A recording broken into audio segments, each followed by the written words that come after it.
क्या शिक्षा का अर्थ केवल कुछ सुंदर कमरे, बहुत अच्छा इंफ्रास्ट्रक्चर, बहुत आलीशान बिल्डिंग, बहुत आलीशान स्मार्ट ब्लैक बोर्ड्स आदि आदि बनाकर शिक्षा के विस्तार और शिक्षा को बेहतर कर दिया गया, ऐसा माना जा सकता है?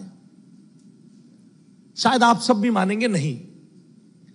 मगर पिछला एक दशक, कम से कम मैं इस बात को प्रामाणिकता से कह सकता हूं कि लगभग पिछले एक दशक में इसी को शिक्षा के विस्तार का पैमाना मानकर एक इकोसिस्टम के माध्यम से इसको प्रोपेगेट करने का काम किया जाता रहा। 4 नए स्कूल बन गए, 100 नए कमरे बन गए।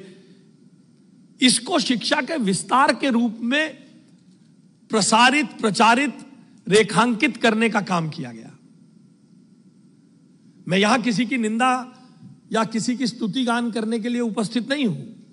आप सब शिक्षा के ज्ञाता हैं, शिक्षा के अपने अपने क्षेत्र के एक्सपर्ट हैं, शिक्षा में आपका अपना अपना कंट्रीब्यूशन है।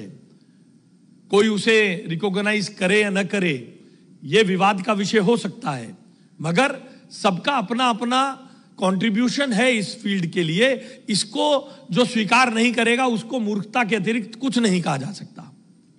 मगर यह भी सत्य है कि कुछ इंफ्रास्ट्रक्चर के साथ, डेवलपमेंट के साथ एक दशक तक, पिछले एक दशक से मतदाताओं को रिझाने के लिए शिक्षा का इस्तेमाल करने का काम किया गया।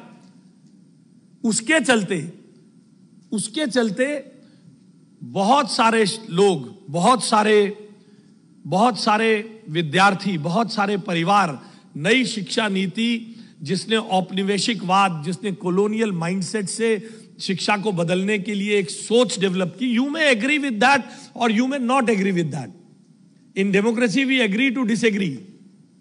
आप पसंद कर सकते हैं या नहीं कर सकते, मगर एक बहुत सार्थक प्रयास उस नई शिक्षा नीति में लगातार औपनिवेशिक मानसिकता से, कॉलोनियल मानसिकता से दूर करने के लिए नई शिक्षा नीति ने किया।